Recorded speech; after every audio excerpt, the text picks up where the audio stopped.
Okay, so today's story is another one of those stories that our family has read every year, forever and ever, it seems like. Definitely since your mommy was a little girl. This is called The Cat That Climbed the Christmas Tree.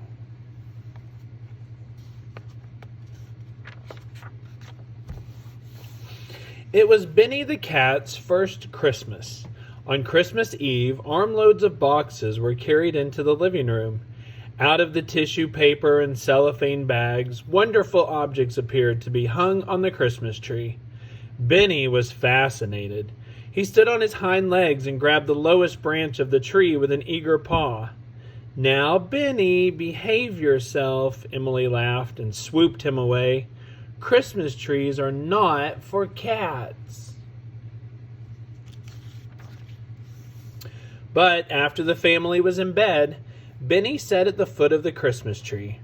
Glass balls sparkled in the moonlight. Tiny sleds, velvet mice, and reindeer with real bells dangled from each branch tip.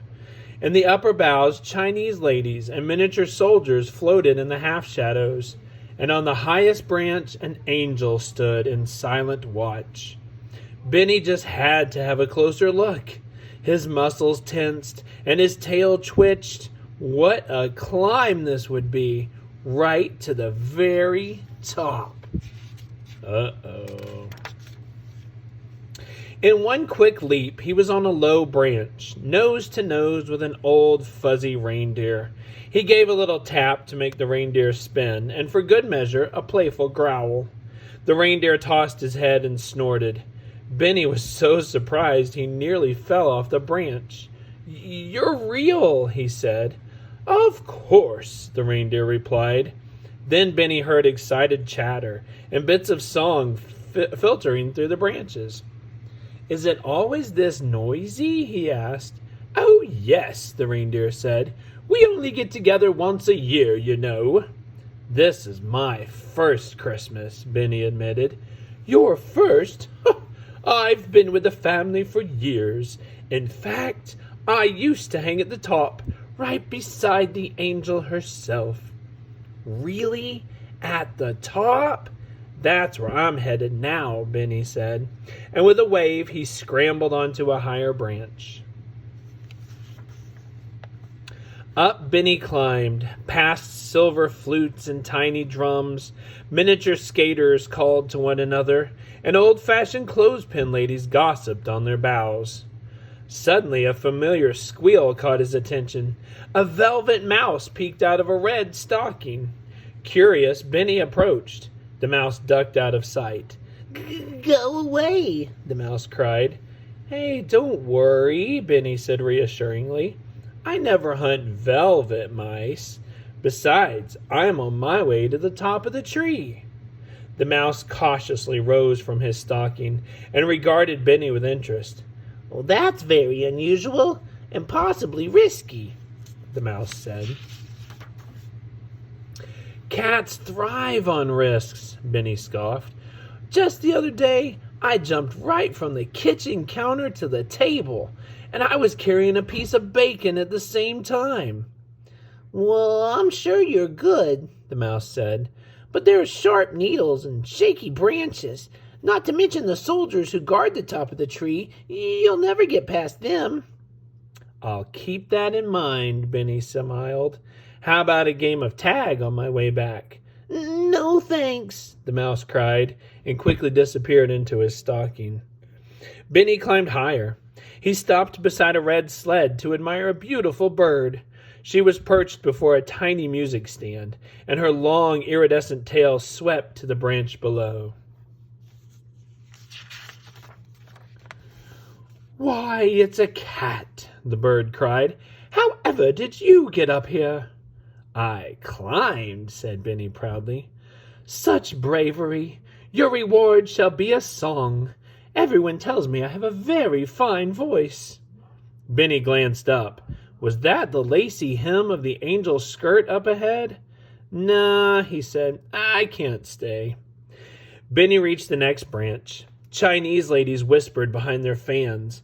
One pointed at something over Benny's shoulder. Before he could turn, Benny heard a shout. "Halt! Who goes there?"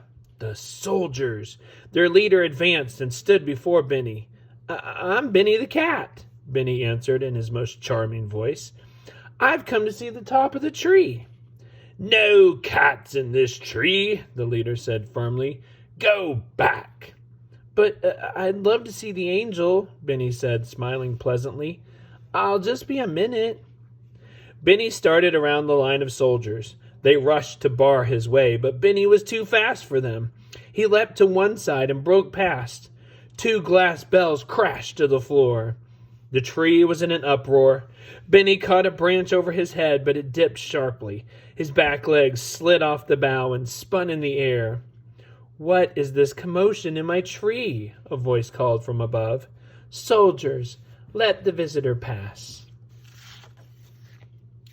The soldiers withdrew. Benny regained his footing and made his way to the topmost branch. The angel stood on her fluffy cloud. Benny had never seen such a beautiful creature. She wore a long gown of satin and lace, and she had 2 graceful silk wings. "Benny, what is this disturbance?" she asked. I was just out for a climb," Benny explained. "How do you know my name?" "I am the guardian angel. I watch and protect all the household at Christmas time." "Even me?" "Oh, yes, especially you." Benny studied a paw while he thought this over. "Benny, cats do not belong in Christmas trees," the angel continued more gently now. "Didn't your family tell you that?" "Yeah, I guess so." The angel sighed. "Well, you must leave now. How are you going to get down?" "Down?" Benny hadn't thought of that. He gazed over the edge of the branch. It was a long way to the floor. Benny remembered a time last summer when he had been rescued from the garage roof with a ladder. Of course, he was just a kitten then. "Actually, my specialty is the climb up," Benny said, looking back at the angel. "Usually I just wrap my paws around the trunk and scoot down backwards." The angel smiled. "I think that might be disastrous for our tree. Any other ideas?" I don't suppose you have a ladder?" Benny asked hopefully. The angel shook her head. "Well then," Benny announced, "I'll just have to go down the way I came up." Benny jumped to a lower branch, but the branch drooped when he landed, and the entire tree began to sway. "Halt!" the soldiers shouted. "My music stand," chirped the bird. "Oh, I knew this would happen," the mouse squealed. Benny, come back," the angel called. "We must get you down another way. Soldiers, please bring me the red sled 4 branches down." Benny heard a rustling. In a moment, 2 soldiers appeared, carrying the brightly painted sled. Somehow the sled seemed larger here on the highest bough. When the angel said, "Step on," Benny found that he fit just right, although he had to tuck his tail in. "This is great," Benny cried.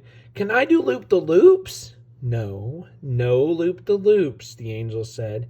"Behave yourself. I'll be watching." The angel reached down and stroked Benny's head. Her touch was as soft as the velvet inside the old violin case where Benny had once fallen asleep. Then she smiled. "Are you ready? I'll push you." The sled sailed off the tree. "Goodbye, goodbye," Benny called. Down he glided in the moonlight, past wooden soldiers who saluted, and Chinese ladies who waved their fans, past rocking horses and the iridescent bird. He could not resist swooping close to the velvet mouse, who ducked into his red stocking as Benny passed by. At last, Benny landed on the carpet, just below the fuzzy reindeer. "That was the best climb ever," he purred, as he stretched and headed for his basket. On Christmas morning, the family found Benny unusually sweet and very well behaved, and he didn't jump on a single countertop until sometime after New Year's Day. So that's the story of Benny, the cat who climbed the Christmas tree. Almost caused a lot of trouble. So that's another family favorite Christmas story. Benny the cat that climbed the Christmas tree. We read that every year, and we have some of the ornaments like Benny had on our tree. Of course, we have the angel up at the top, and I'll show you some of the others too. So there's our angel that sits at the top. Here's the iridescent bird with a long tail that sang. Down here we have a soldier who guards the tree too. And then, of course, there's the red sled that Benny rode down on.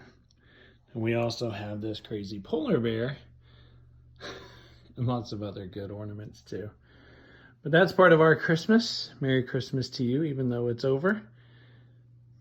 See you soon. So that's all for this video. Thanks for watching my video. I love you. Bye.